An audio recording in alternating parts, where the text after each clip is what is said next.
Hello students, next हम discuss करेंगे question number 3, जहां पर आपको राइट एन इंटीग्रेटिंग फैक्टर लिखना है each of the linear equation. ये बोल रहा है लीनियर इक्वेशन तो है, अब आप इसकी इंटीग्रेटिंग फैक्टर लिख के दिखाओ। तो फर्स्ट केस से शुरू करते हैं, आराम से समझना।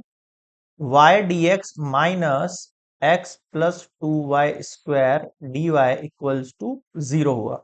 सबसे पहले इसको उधर भेज देते हैं, equals to x plus two y square और डीवाई। सबसे इंपॉर्टेंट पार्ट है यहाँ पर कि सर मैं dx को नीचे भेजूं क्या dy को नीचे भेजूं। तो देखो कॉमन सेंस की बात है, अगर मैं dy को यहां भेजता हूं और y को यहां भेजता हूं तो y दोनों के नीचे सेपरेट हो सकता है।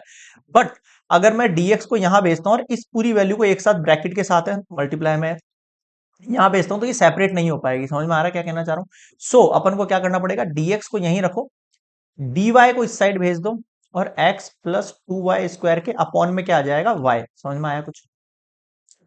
dx upon dy equals to x upon y हुआ, plus two y square upon y हुआ, वाई से वाई कैंसिल आउट हुआ। अब बचा क्या मेरे पास, इक्वेशन क्या बन गई मेरे पास, dx upon dy minus one upon y x equals to में टू वाई। अब आप यहां पर गौर करोगे तो ये linear equation of first order in x है, यानी कि इक्वेशन इससे कंपेयर होगी आपको। यहाँ पर p का वैल्यू कितना है, माइनस वन अपॉन वाई है, और q का वैल्यू कितना है मेरे पास, टू वाई। अगर आपको चेक करना है तो आप ऐसे समझ सकते हो, ये पूरा जो वैल्यूज है ना ये y की वेरिएबल होगा, मतलब वाई वेरिएबल, और ये भी आपके पास वाई वेरिएबल सेम रहता है ये, ठीक है। और यहाँ पर एक्स है, यहाँ पर भी एक्स है। पी निकल गया। अब आपको पता है आईएफ कैसे निकालेंगे, आ जाओ नेक्स्ट स्लाइड में। पी की वैल्यू है minus one upon y, p की वैल्यू है माइनस वन अपॉन वाई। अब मुझे पता है कि भाई ये इंटीग्रेटिंग फैक्टर क्या होता है हमारे पास, E integrate P dot D Y रहेगा, याद रखना है यहाँ पर, है ना।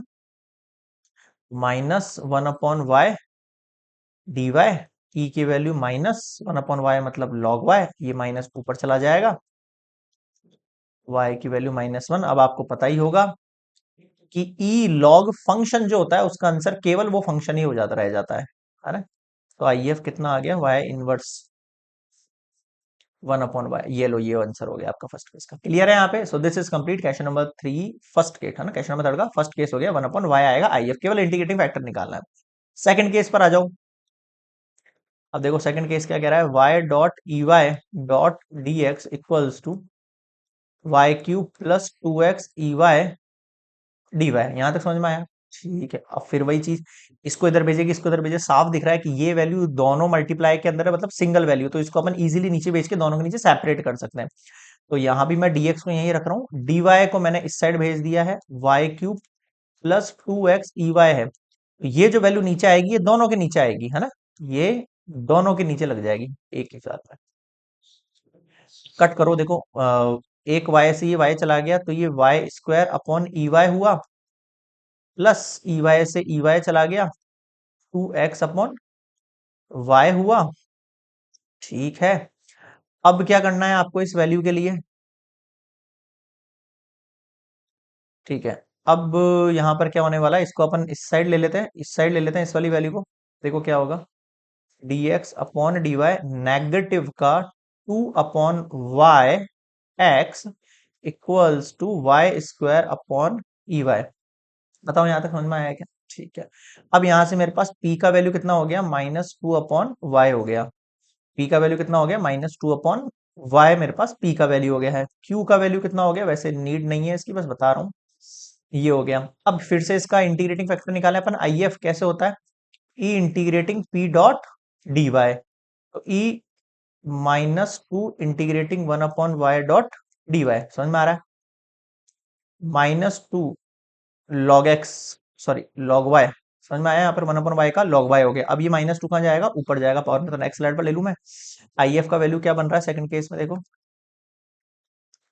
ई माइनस टू लॉग वाई,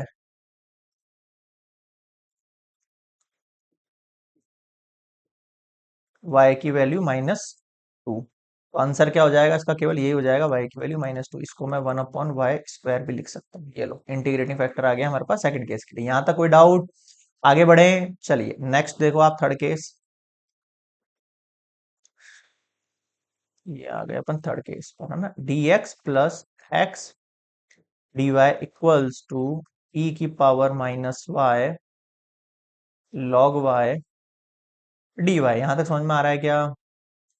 बिल्कुल आ रहा है सर, बिल्कुल आ रहा है, 101% आ रहा है।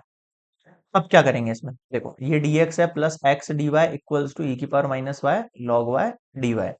तो सबसे पहले तो भाई dx वाली वैल्यूज को एक तरफ कर लो, dy वैल्यूज को एक तरफ कर लो ना। तो इस वैल्यू को मैं इस साइड भेज देता हूँ, dx को यहीं छोड़ रहा हूँ, ई की power minus Y log y, इसके साथ मल्टीप्लाई में dy negative x dot dy। अब dy कॉमन लिया, ई की power minus Y log Y minus x. बताओ समझ में आया क्या? ठीक है, एक मिनट रुकना, क्या गड़बड़ कर रहे हैं अपन इसमें? नहीं नहीं, कोई गड़बड़ नहीं, एकदम परफेक्ट है। हाँ भाई, ई की power minus Y log y और माइनस एक्स अपन ने कॉमन लिया, डी वाई बाहर निकाली। अब मैं डी वाई को नीचे भेजू, इसको भेजू, सिंपल दिख रहा है मुझे भाई, डी एक्स यहाँ पर रहेगा, डी वाई नीचे आएगा। यहाँ बच गया ई की power minus Y log Y minus X. क्या करें, माइनस एक्स को इधर भेज दें। देखो D x upon D Y positive X equals to E की power minus Y log Y. अब ये जो वैल्यू है हमारे पास, इस वैल्यू के हिसाब से कांस्टेंट वन मान के हम उसको पी मानेंगे, है ना। अगर मैं इसको कंपेयर करूं dx upon D Y plus P x से, है ना, यहां पर क्या होगा, p का वैल्यू 1 हो जाएगा। अब मेरा इंटीग्रेटिंग फैक्टर देखो कितना होगा, p डॉट डी वाई, ये ध्यान रखना आप, है ना। 1 का क्या होता है आपके पास, y ही हो जाता है एज इट इज। क्लियर है यहाँ पर सभी को इंटीग्रेशन? तो ये ई वाई इसका आंसर आ जाएगा। बताओ क्या समझ नहीं आया? आगे बढ़े, थर्ड केस हो गया, फोर्थ केस और आ जाओ। 1 minus Y square d x upon D Y plus Y x equals to A y. यहां तक समझ आया? ठीक है भाई। अब आगे देखते हैं। अब यहाँ पर भी सेम केस है भाई, D x upon D Y को सिंगल होना चाहिए, तो मैं डिवाइड कर देता हूँ। Divide both side by 1 minus Y square. अगर ऐसा करते हैं तो D x upon D Y 1 minus Y square, इसके भी डिवाइड में आएगा 1 minus Y square, plus Y X upon 1 minus I square square, इसके भी डिवाइड में आ जाएगा, equals to A Y upon 1 minus Y square, इसके भी डिवाइड में आ जाएगा। यहाँ तो कैंसिल आउट हो जाएगा, तो कितना बचेगा, D x upon D Y बचेगा। Okay, plus y upon 1 minus Y square X equals to A Y upon 1 minus X square. अब मैं अगर इसको कंपेयर करता हूं D x upon D Y plus P X equals to Q के साथ, so this is your p, this is your p का value कितना हो गया हमारे पास, y upon 1 minus Y square. हमें इसी से मतलब है ना। तो p का वैल्यू नेक्स्ट स्लाइड पे लिख रहा हूं मैं यहाँ पर, y upon 1 minus Y square. Fourth वाला केस चल रहा है अपना ही, है ना। ठीक है, अब आप निकालो इसका इंटीग्रेटिंग फैक्टर क्या होता है भाई, E integrate P dot D Y. ठीक है, P dot D Y, E integrate Y upon 1 minus Y square dot D Y. अगर अपन लेंगे, यहाँ लेट करो आप, 1 minus Y square equals to T, differentiate करते हैं अपन यहाँ पर, तो माइनस का 2y D Y equals to D T. यहाँ तक समझ में आया क्या? बिल्कुल सर। अब देखो आई एफ का वैल्यू कितना हो गया आपके पास, ई, इसको मैं नीचे भेज दूं, y D Y equals to minus d t upon two D t, और फिर माइनस टू नीचे।